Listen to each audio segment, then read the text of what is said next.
Hello guys, welcome back to my channel. আমি মৈত্রী চলে এসেছি দার্জিলিং কালিম্পং সিরিজের নেক্সট ব্লগ নিয়ে। আগের ব্লগে আমি শেয়ার করেছিলাম কালিম্পং থেকে দার্জিলিং আসার পথে বেশ কিছু সাইট সিন। সেখানে আমি কভার করেছিলাম Teesta bridge, Lamahatta eco park সহ বেশ কিছু জায়গা। দার্জিলিংয়ে পৌঁছে আমরা চেক ইন করেছিলাম হোটেল ভ্যালেন্টিনোতে।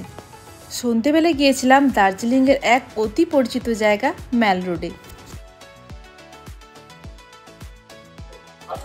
আমরা ম্যাল রোডে এন্ট্রি করে গেছি। জায়গাটা কিন্তু খুবই হ্যাপি, চারদিকে লাইট হয়ে গেছে আর চারধারে শীতের পোশাকে ভর্তি, অনেক দোকান দাঁড়িয়ে আছে। চলো ওই উপর দিকে আমরা যাই।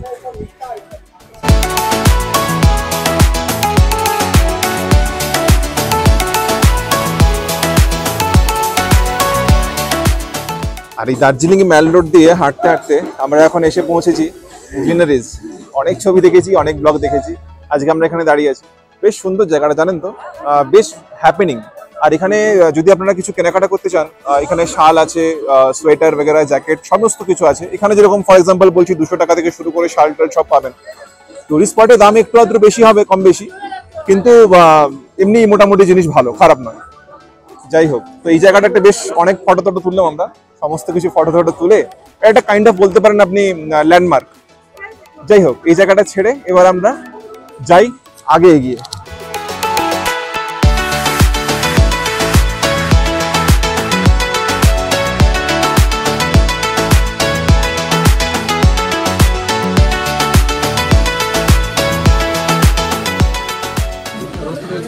আসার পথে আমরা একটা দোকানে ঢুকলাম জাস্ট জিনিসের প্রাইসগুলো দেখানোর জন্য।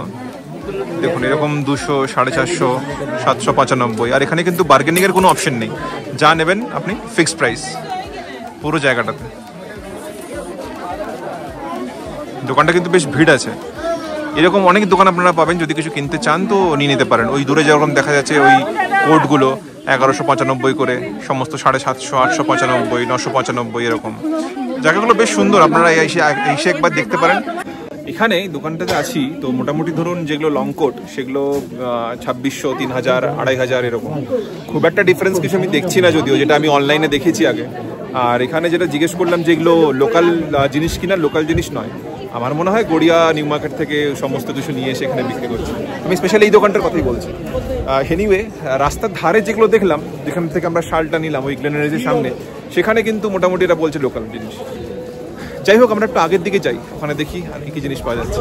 এই ম্যাল রোডে এই হাঁটতে হাঁটতে আপনারা ডান পাশে বাঁ পাশে অনেক কিন্তু দোকান দেখতে পাবেন, যেখানে লেখা আছে যে এই দার্জিলিং ফাইনেস্ট টি। তো এগুলো মোটামুটি দার্জিলিং এর অরিজিনাল টি হয়। যাই হোক, আমরা এখনো পর্যন্ত কিন্তু চা খেয়ে টেস্ট করে নিই। পুরোটাই ঘুরছি, বেশ সুন্দর। আর জায়গাটা কিন্তু বেশ হ্যাপেনিং, যাই বলুন না কেন। আমরা যদি আরো একটু এগিয়ে যাই আগে, এখানে দ্য বেলভিউ হোটেল, এই পাশেই আছে এখানে পাইন রিজ হোটেল। আর এখানে আপনি এখানে মোটামুটি ফ্রি টি টেস্টিং করতে পারবেন।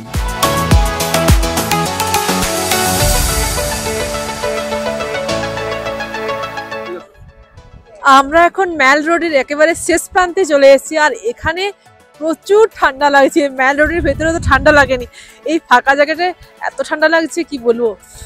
এবার একটু চা না খেলেই নয়। এটা শেষ প্রান্ত, এখন দোকানদানি প্রায় বন্ধের দিকে। 8টা, 8:30টার দিকে শুনলাম যে বন্ধ হয়ে যায়। যাই হোক, প্রচুর ঠান্ডা লাগছিল, তাই আমি কফি নিয়ে বসে পড়েছি।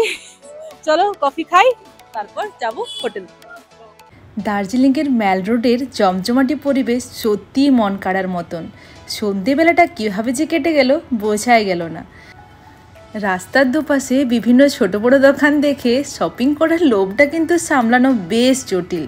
যাই হোক, তাড়াতাড়ি হোটেলে ফিরে বিশ্রাম নেওয়াটাই ভালো, কারণ পরের দিন সকালে রয়েছে দার্জিলিংয়ের সাইট সিন করার প্ল্যান।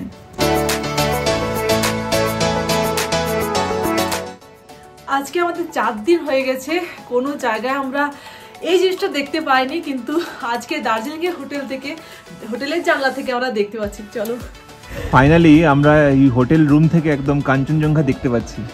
ওই জায়গাটা, ওইটা পুরোটা কাঞ্চনজঙ্ঘা, অপূর্ব লাগছে। কিন্তু আমাদের এই দার্জিলিংয়ে এসে একটা আফসোস একটা রয়ে যাচ্ছিল যে এবারে বোধহয় কাঞ্চনজঙ্ঘাটা দেখা হলো না। কিন্তু যাই হোক, গোপালের কৃপায় এবারে কাঞ্চনজঙ্ঘাটা দেখতে পেলাম আমরা। অপূর্ব দৃশ্য, অপূর্ব। আর একদম হোটেল রুমের একদম জানলা থেকেই, জানলাটা খুললেই ওইখানে দেখা যাবে কাঞ্চনজঙ্ঘা। অসাধারণ, অসাধারণ। রেডি হয়ে গেছে, ব্রেকফাস্ট হয়ে গেছে। এরপর দার্জিলিং এ সাইট সিন করবো। বাতাসিয়া লুপ থেকে দেখা যাক কাঞ্চনজঙ্ঘার ভিউটা আরো বেশি দেখায় কিনা। চলো যাওয়া যাক। তো আমরা এখন হোটেল ভ্যালেন্টিনো থেকে বেরিয়ে এবার যাচ্ছি আমরা দার্জিলিং এর বাকি সমস্ত সাইট সিং করতে। যাক, সকালটা বেশ ভালোই কাটলো কিন্তু, কারণ কাঞ্চনজঙ্ঘাটা দেখে যেটা আমি এক্সপেক্ট একদমই করিনি। আমাদের প্রথম পয়েন্ট আজকে হবে পিস প্যাগোডা আর জাপানিজ টেম্পল, না? হ্যাঁ, এই দুটো হচ্ছে আজকে আমাদের প্রথম পয়েন্ট। আর এই যে সকাল সকাল বেরিয়ে গেছি আমরা আমাদের ড্রাইভার দাদার সাথে, খুব সুন্দর দেখাচ্ছেন ইনি। যাই হোক, এবারে দেখি ওই দুটো দেখতে কিরকম লাগে। তারপর নেক্সট আমরা যাব হচ্ছে বাতাসিয়া লুপ আর বাকি সমস্ত যারা সাইট সিং আছে। রাস্তা এখনো পর্যন্ত বেশ ভালো, কিন্তু আজকের রাস্তাটায় বেশ কি বলবো, বেশ ভালো স্কিল না থাকলে চালানো বিশাল অসুবিধা। আমরা এখন চলে এসেছি দার্জিলিং এর একটা ভিউ পয়েন্টে, জাপানিজ টেম্পল এবং পিস প্যাগোডা। আর এই পিস প্যাগোডা, এই জাপানিজ টেম্পল আসতে গেলে এখানে গাড়ি করে এলে এখানে গাড়ি পার্কিং আছে, আর এই দিকে হয়ে চলে যেতে হবে। চলো ভেতরে যাওয়া যাক কিরকম বটে। ওই দেখো দেখাচ্ছে এখান থেকে, চলো। আর এখানে এসে দেখলাম পিস প্যাগোডা যেতে গেলে অনেকগুলো সিঁড়ি ভাঙতে হবে। যদিও পাহাড়ে এলে সমস্ত ভিউ পয়েন্টে দেখছি যে সিঁড়ি ভেঙে যেতে হচ্ছে বা অনেকটা উপরে উঠতে হচ্ছে। যাই হোক, চলো আমাদের যাওয়া যাক ওখানে, দেখি কিরকম।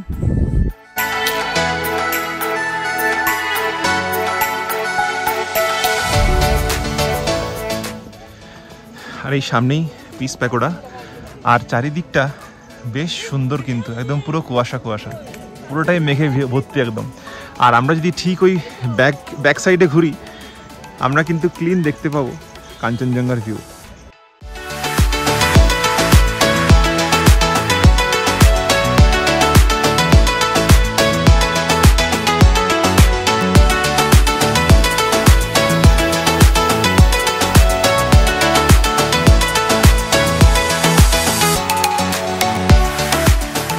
আমরা পিস প্যাগোডা দেখে নামলাম, জায়গাটা কিন্তু অসাধারণ ছিল, আর সঙ্গে কাঞ্চনজঙ্ঘার ভিউ, সেটা তো ছাড়তে পারছি না। কিন্তু আমরা নেমে চলে যাব ওখানে জাপানিজ টেম্পল দেখতে। চলো।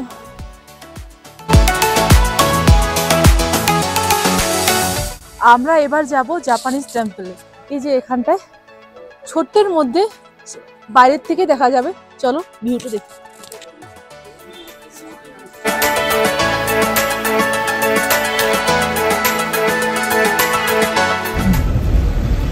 যাক, বেশ খানিকক্ষণ পর আমরা জ্যাম কাটিয়ে এবারে বের হচ্ছি এই জায়গাটা থেকে। বিশাল জ্যাম ছিল। আর যারাই আসুন না কারণ এই জায়গাটাতে একটু চেষ্টা করবেন সকাল সকাল চলে আসা, তাহলে হয়তো একটু খালি পেলেও পেতে পারেন আর কি, না হলে বেশ টাইম লাগবে। কিন্তু পুরো রাস্তাটা এখনো জ্যাম আছে। এই গাড়িগুলো সব ঢুকবে না, পুরো রাস্তাটা লাইন দিয়ে গাড়ি আছে, এই গাড়িগুলো সব ঢুকবে ওই জায়গাটাতে। পিস প্যাগোডা দেখে আমরা এবার চললাম ঘুম মনেস্ট্রির উদ্দেশ্যে। দূরত্ব খুব একটা বেশি নয়।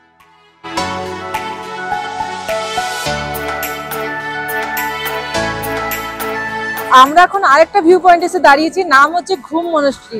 আর এখানে এসে দেখলাম প্রচুর ঠান্ডা। আমি জ্যাকেটটা নিয়ে এসেছিলাম, পরিনি, এখন পরতে হলো, প্রচুর ঠান্ডা এখানতে। আর এখানে গাড়ির লাইন দেওয়া আছে, এখানে পার্কিং এরিয়া, আর এদিকে আছে মনেস্ট্রিটা। আমরা এই গেটটা দিয়ে এন্ট্রি করলাম, আর আমরা যাব ও পাশে। চলো যাওয়া যাক। আর এখান থেকে ভিউটা জাস্ট অসাধারণ লাগছে।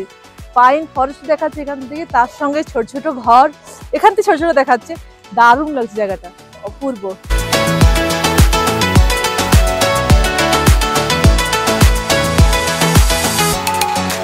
আমরা এখন ঘুম মনেস্ট্রির ভেতরে চলে এসেছি, এখান থেকে দেখা যাচ্ছে।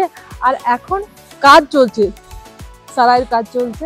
আর এখানে এই ভেতরেও আর কি অনেক খাবারের দোকান আছে, জিনিসপত্র কেনাকাটির দোকান আছে।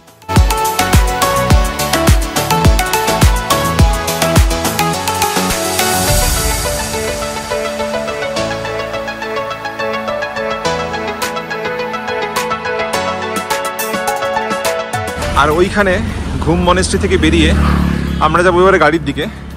জাস্ট এই চারদিকে রাস্তাটা এবার দেখিয়ে দিই আপনাদের, তাহলে একটু কম বেশি আইডিয়া হয়ে যাবে।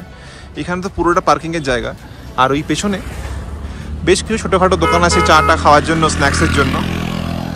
তো যদি কেউ খেতে চান এখানে এসে 2 মিনিট একটু বিশ্রাম নিয়ে আরামসে টিফিন হালকা সেরে বাকি পত্র আবার স্টার্ট করতে পারেন। আজকের যে সাইট সিনগুলো আমরা করছি যে রাস্তাটাতে, সেই রাস্তাগুলো কিন্তু বেশ কনজেস্টেড আর প্রচুর জ্যাম আছে, বেশ ভালোই জ্যাম সিগন্যাল। তো ওই আগের যে 2-3টে ব্লগে আমরা দেখেছি মানে ক্লিন রাস্তা দুদিকে পুরো ভিউজ, সেই রকম ব্যাপারটা আজকে এই রাস্তাগুলোতে নেই, কেননা পুরো শহরের ভেতর দিয়ে আমরা যাচ্ছি। যাই হোক, এবার আমাদের একটু আগে গিয়েই বাঁ দিকে সম্ভবত ঘুম স্টেশন পড়বে, তারপর আমরা এগিয়ে যাবো বাতাসিয়া লুপের দিকে।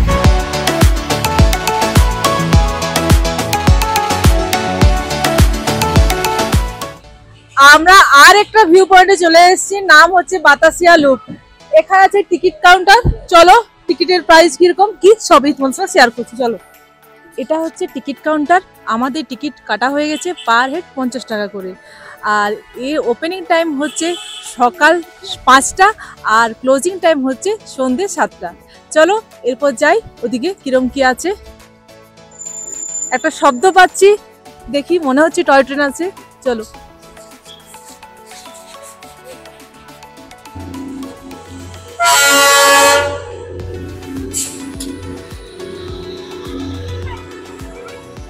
তো আমরা এখন এন্ট্রি করেছি বাতাসিয়া লুপে। আর এখানে যেটা সব থেকে আকর্ষণীয় ব্যাপার সেটা হচ্ছে যে এটা হচ্ছে টয় ট্রেনের লাইন। এই একটু আগে একটা টয় ট্রেন পার হয়ে গেল জাস্ট। এখানে অনবরত টয় ট্রেন পার হয়। আর এই হচ্ছে পুরো বাতাসিয়া লুপের দৃশ্য। এটা হচ্ছে ওয়ার মেমোরিয়াল, খুব সুন্দর। আর ওইখান থেকে আমি এখান থেকে দেখতে পাচ্ছি ওইখানে আছে আই লাভ দার্জিলিং স্ট্যাচুটা। আচ্ছা, এইখানে আপনারা ড্রেস পরে কিন্তু ফটোশ্যুট করতে পারেন। ওই যে দেখুন ওখানে ড্রেস পরে সব ফটোশ্যুট করছে। এখানে মোটামুটি প্রাইস হচ্ছে 50 টাকা করে পার ড্রেস পার ফটোশ্যুট। বাকি একটু দরদাম করে নেবেন। আর 50 টাকা কি দরদাম করবে না, হয়তো বেশি জন করলে একটু কম হবে। এনিওয়ে, এটা তো আসে। প্লাস এই পুরো যে জায়গাটা কিন্তু একদম ফটোজেনিক, বেশ ফটো তোলার জন্য খুব ভালো জায়গা। আর এই টয় ট্রেনে লাইনে আপনি ফটো তুলতে পারেন, বেশ সুন্দর লাগছে। জানেন, জায়গাটা খুব যে মারাত্মক উঁচু তা নয়, তাই বয়স্ক লোকদের উঠতে খুব একটা যে অসুবিধা হবে সেরকম কোনো ব্যাপার নেই। আর এই যে এখানে যে ইনফরমেশনটা একটু আগে দিচ্ছিলাম সেটাই এখন ম্যাডাম করাচ্ছে। তো ম্যাডাম এখন ড্রেস পরে ফটোশ্যুট করবে। এই কালার, অনেক ধরনের কালারের অপশন আছে, যেটা আপনাদের পছন্দ সেটা চুজ করবেন। আর এই যে এইগুলো পার ড্রেস আপনাদের 50 টাকা করে পেমেন্ট করতে হবে। আমরা এখানে এসে ট্রেডিশনাল ড্রেস পরে নিয়ে অনেক ফটোশ্যুট করলাম।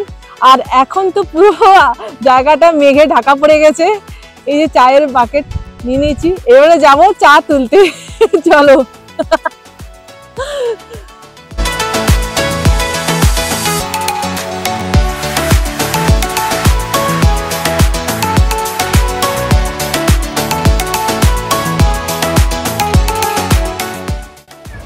এরপর আমরা এখান থেকে ওই উপরটা থেকে নিচে আস্তে আস্তে নামলাম। নিচে নেমে এখানেই হচ্ছে আই লাভ দার্জিলিং যে স্ট্যাচুটা সেখানে এখানেই আছে। জায়গাটা কিন্তু বেশ সুন্দর লাগছে জানেন। আর এই রেল লাইনের দুই পাশে বেশ ছোটোখাটো মার্কেট বসেছে, ওই ঠিক আমাদের যেরকম ধর্মতলা এসপ্ল্যানেড অঞ্চলে বসে ঠিক সেরকম। তো একবার আপনারা দাম জিজ্ঞেস করে দরদাম করে যদি আপনাদের মনে হয় যে কিনতে পারেন তো কিনে নেবেন একবার করে, অসুবিধা কিছু নেই। বাট হ্যাঁ, অনেক অপশন আছে। জায়গা কিন্তু খুবই সুন্দর। আর এখান থেকে কাঞ্চনজঙ্ঘা দেখতে পাওয়া যায়, কিন্তু আজকে প্রচুর মেঘ, দেখতে পাওয়া যায়নি। আমাদের ভাগ্য ভালো ছিল, তাই আমরা সকালে পেয়েছিলাম দেখতে।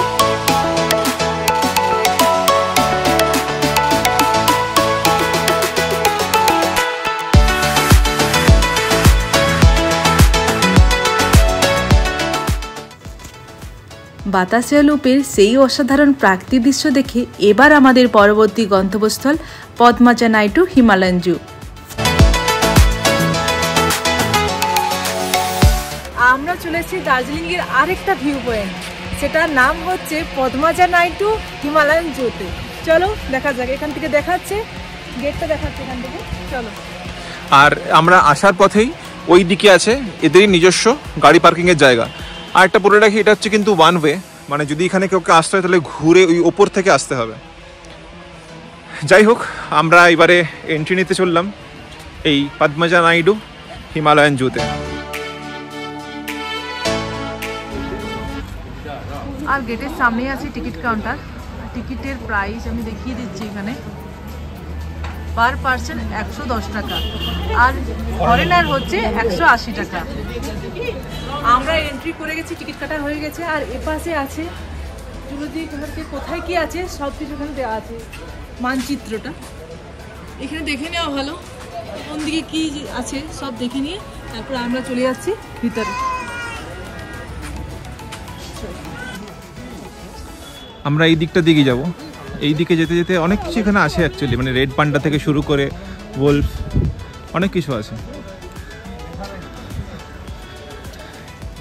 এই যে এখানে এটা হিমালয়ান টার নীলিমা, নীলিমা নীলিমা, যেগুলো হচ্ছে নীলিমা। আর এখানে রয়েছে সাম্বার ডিয়ার। ডিয়ারগুলো ওই সেই দূরে একদম নিচে বসে আছে, জানি না ক্যামেরায় দেখা যাচ্ছে কিনা। এই যে পদ্মাজা নাইডু হিমালয়ান জুলজিক্যাল পার্কটা কিন্তু বেশ বড়, বেশ বড়। প্রথমে ঢোকার মুখে আমরা দেখলাম নীলিমা, এখানে আছে মারখোর। দেখি এখান থেকে কিছু দেখা যায় কিনা। হ্যাঁ হ্যাঁ হ্যাঁ, এই যে এগুলো হচ্ছে মারখোর। এটা হচ্ছে ব্লু শিপ। এই যে কোথায় ব্লু আমি জানি না, বাট হ্যাঁ নামটাই ব্লু শিপ। এইগুলো শিংগুলো কিন্তু বেশ বড় বড়। ওই সোজা ওই রাস্তা বরাবর আসলে দুদিকে তো বিভিন্ন ধরনের জীবজন্তু রাখা আছে, সেটা তো দেখালাম। আর এই রাস্তা দিয়ে যদি স্ট্রেট চলে যাওয়া হয় তাহলে আছে হিমালয়ান মাউন্টেনারিং ইনস্টিটিউট, যেটাকে আমরা HMI বলি। আর যদি এইটা বরাবর যাওয়া হয় তাহলে স্নো লেপার্ড বগেরা সমস্ত কিছু দেখতে পাবো। নেক্সট এই রোডটাতে যেখানে snow leopard, common leopard, Himalayan wolf, pheasantry, BNH museum সব কিছু এই দিকটাতে আছে। যাই এদিকটা আস্তে আস্তে উঠি আর দেখি কীরকম। এই খুব ভীষণ এক্সাইটেড মানে এই স্নো লেপার্ড দেখার জন্য।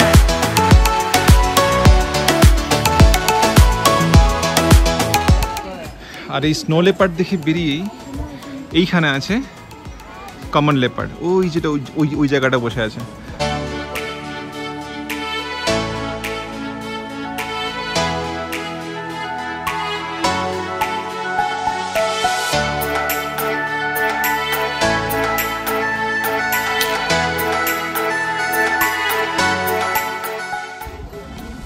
এখানে আবার দুটো দেখতে পেলাম হিমালয়ান উল্ফ।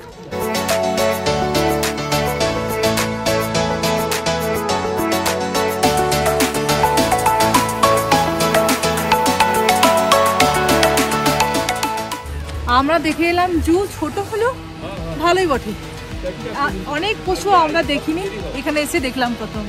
তাই যারা দার্জিলিং আসছো তারা অবশ্যই এই জায়গাটায় এসো। আর অন্যান্য পাহাড়ি রাস্তার মতোই এই জুতেও থাকো যেন সেরকম পাহাড়ের রাস্তা, পুরো স্টিফ রাস্তা। আর পুরো জুটা কিন্তু ঘুরে দেখা একটু কষ্ট কিন্তু আছে। হ্যাঁ বাট হ্যাঁ বয়স্ক লোকেরা এমনি আসতে পারেন, সেরকম কোনো অসুবিধা হবে না, অনেক বসার জায়গা। যাই হোক, এবার ভিডিওটা শেষ করার পালা। সারাদিন ঘোরার পরে শরীরের ক্লান্তি দূর করার জন্য সন্ধেবেলায় চলে গেলাম ম্যাল রোডে। জমজমাটি পরিবেশ আর শপিং করার লোভ ছাড়া যায় নাকি, তাই বেশ কিছু শপিং করে অবশেষে ফিরলাম হোটেলে। পরের দিন রয়েছে মিরিক যাবার প্ল্যান। আবারও ফিরছি এই সিরিজে নতুন একটা ব্লগ নিয়ে। আজ এই পর্যন্তই। ব্লগটা যদি ভালো লেগে থাকে প্লিজ লাইক, কমেন্ট, শেয়ার করে দিও। আর যারা আমার চ্যানেলে নতুন তারা প্লিজ সাবস্ক্রাইব করে দিও। সবাই ভালো থেকো, সুস্থ থেকো।